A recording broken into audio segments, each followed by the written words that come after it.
અરવલ્લી જિલ્લાના મોડાસા શહેરની પ્રાર્થના સ્કૂલમાં વિદ્યાર્થીઓને પ્રિન્સિપાલ અને ટ્રસ્ટી દ્વારા માર મારવામાં આવ્યો હોવાના આક્ષેપો સામે મામલો પોલીસ સ્ટેશન પહોંચ્યો છે. પેપર ચોરીના શંકાસ્પદ આરોપને લઈને વિદ્યાર્થી સાથે મારપીટ કરાઈ હોવાનો વાલીઓનો આક્ષેપ છે. બીજી તરફ સ્કૂલ ટ્રસ્ટીનું કહેવું છે કે સમગ્ર મામલો પેપર ચોરીની ઘટનાથી જોડાયેલો છે. હાલ પોલીસે ફરિયાદના આધારે તપાસ શરૂ કરી છે કે તપાસ પૂર્ણ થયા બાદ જ સમગ્ર ઘટનાનું સાચું ચિત્ર સામે આવશે. મોડાસાની પ્રાર્થના સ્કૂલમાં વિદ્યાર્થી સાથે કથિત મારપીટનો મામલો ચર્ચાનો વિષય બન્યો છે. વિદ્યાર્થીના વાલીઓએ આક્ષેપ કર્યો છે કે માત્ર અન્ય એક બાળકના કહેવાથી તેમના પુત્ર પર પેપર ચોરીના આરોપ મૂકવામાં આવ્યો અને ત્યારબાદ પ્રિન્સિપાલ તેમજ ટ્રસ્ટી દ્વારા ઢોર માર મારવામાં આવ્યો. વાલીઓનું કહેવું છે કે સ્કૂલ પાસે પેપર ચોરી સાબિત કરે તેવા કોઈ નક્કર પુરાવા નથી, માત્ર શંકાના આધારે વિદ્યાર્થી સાથે મારપીટ કરવામાં આવી હોવાનું તેમણે જણાવ્યું છે. આ સમગ્ર તપાસ મામલે વાલીઓએ પોલીસ સ્ટેશનમાં રજૂઆત કરી ન્યાયની માંગ કરી છે. બીજી તરફ સ્કૂલ ટ્રસ્ટીનું કહેવું છે કે ઘટના પેપર ચોરીના મામલે લઈને બની હતી અને સમગ્ર બાબત અંગે તેઓ તપાસમાં પોલીસને સહકાર આપશે. હાલ પોલીસે બંને પક્ષના નિવેદનો નોંધવાની કાર્યવાહી હાથ ધરી છે અને ઉપલબ્ધ પુરાવાના આધારે તપાસ શરૂ કરી છે. પોલીસ તપાસ પૂર્ણ થયા બાદ જ હકીકત સામે આવશે અને જવાબદારી નક્કી થશે. Reporter Hanif Mansuri, HM news Gujarat, Modasa. ધોરણ 8માં આજે હું નાસ્તાના સમયે નાસ્તો કરવા ગયો તો ત્યારે મારા ડ્રીમ ઇન્સ્ટ્રક્ટરે કીધું કે તમે ટ્રસ્ટી બોલાવે છે. તો હું ટ્રસ્ટીની ઓફિસમાં ગયો અને ટ્રસ્ટીની ઓફિસમાં એક છોકરો હતો 7માનો.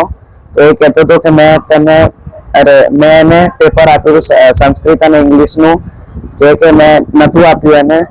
પછી મેં સરને કીધું કે તમે CCTV ચેક કરો. તો એ કહે છે કે તે મને ખરીદી નથી રાખ્યો, તું કોઈ હોતો નથી મને કહેવા વાળો. અને પછી 20-25 લાફા માર્યા છે, દંડા માર્યા છે અને છોરી જોડે લાફા મરાવડાયા છે.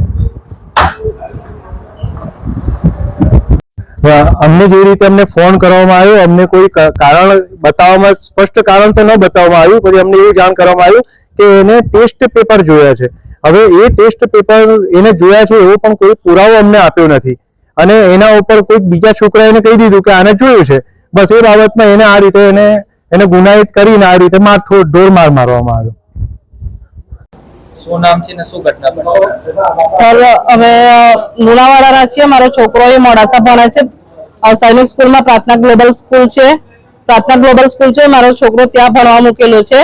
તો મારો છોકરો 13 વર્ષનો છે ને પટેલ હરીશ સર છે, એમને મારા છોકરાને 2-3 કલાક સુધી એને માર્યો, ઇલ્ઝામ લગાવ્યો છે કે એને પેપર લીક કર્યું. મારો છોકરો 8મા ધોરણમાં ભણે છે અને એને કે 7મા ધોરણનું પેપર લીક કર્યું. મારો છોકરો બોલે છે કે સર તમે CCTV છે તો કેમેરા ચેક કરો. તો કે તમે કોણ કહેવા વાળા, તું કોણ કહેવા વાળો કે હું તારો પેલો એ છું, એમ કરીને એને સીધો માર્યો છે. 25-30 લાફા મારે છે. એ ટેકો લેવા જતો તો તેને ટેકો નથી લેવા દીધો. સવારે 11 વાગ્યાનો બનાવ 2 વાગ્યા સુધી એને ટોર્ચર કર્યો છે. અને પ્રિન્સિપાલ છે ચંદ્રસેન પટેલ, એને બી 25 લાફા મારે છે અને આખા પાછળના ભાગે એને ઈજા થઈ છે. 7મા ધોરણમાં ભણતી છોકરી છે વૈદેવી. મારું નામ શીતલકુમાર નરેન્દ્રભાઈ દાઉદિયા છે. હું હાલ લુણાવાડા રહેવાસી છું. મારો છોકરો પ્રાર્થના ગ્લોબલ સૈનિક સ્કૂલમાં ભણે છે અને હોસ્ટેલમાં રહે છે. સવારે 11 વાગ્યાના સમયે ટ્રસ્ટી છે પ્રાર્થના ગ્લોબલના હરીશભાઈ પટેલ, જેઓએ બરાબર ફોન કરીને એમ કીધું કે તમારા છોકરાએ પેપર લીક કર્યું છે 7મા ધોરણનું, તો તમે તાત્કાલિક સ્કૂલમાં આવો. એટલે અમે સ્કૂલમાં ગયા હમણાં કલાક પહેલા. તો ત્યાં મારા છોકરાને નિર્દય બિલકુલ એમ જેમ આતંકવાદી પકડ્યો ATS વાળાએ, એવો મારા છોકરાને હરીશભાઈ પટેલ અને પ્રાર્થના ગ્લોબલ સૈનિક સ્કૂલના પ્રિન્સિપાલ ચંદ્રસેન પટેલે, એના બાદ બી એક છોકરી છે જે 7મા ધોરણમાં પડે વૈદેવી, એને મારા છોકરાને 15 લાફા માર્યા છે. તો હું તમારા જોડે એક આશા રાખું છું મોડાસા સરકાર જોડે કે મારા છોકરાને આતંકવાદી નથી, એક સામાન્ય અમે ઘરમાંથી આવે છે, વિદ્યાર્થી છે, એને આવો ના માર મરાય. બસ તમે ન્યાય આપો. હું હરેશ પટેલ, પ્રાર્થના ગ્લોબલ સૈનિક સ્કૂલનો ઇન્ચાર્જ છું અને સૈનિક સ્કૂલનો ડિપાર્ટમેન્ટ હું સંભાળું છું. સાહેબ, આજે જે વિદ્યાર્થીને ઢોર માર મારવામાં આવ્યો, સમગ્ર ઘટના શું હતી? વાલીઓ દ્વારા આક્ષેપ કરવામાં આવ્યો છે, ટ્રસ્ટીઓ અને પ્રિન્સિપાલ દ્વારા માર મારવામાં આવ્યો છે. જો માર મારવા બાબતે મને બહુ ખ્યાલ નથી, પણ બાળકે બે પેપર ચોર્યા હતા, 2 સબ્જેક્ટના પેપર પ્રિન્સિપલની ઓફિસમાં જઈને ચોર્યા હતા. એને ચોરી અને બીજા બાળકને આપ્યું છે. બીજા બાળક પાસેથી 2 સબ્જેક્ટના પેપર અમને પકડાયા છે.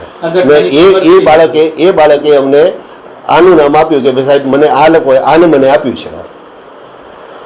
સીસીટીવી કોઈ આધાર પુરાવા ખરા? જુઓ સાહેબ, સૈનિક સ્કૂલ છે નવી, મને હમણાં જ નવી પરમિશન મળી છે, એટલે એમાં સીસીટીવી હશે તો બી મને બહુ આઈડિયા નથી. આ કયા ધોરણમાં હતો અને કયા ધોરણના એ 8મા ધોરણનો બાળક હતો અને એને 7મા ધોરણના બાળકને પેપર આપ્યા હતા.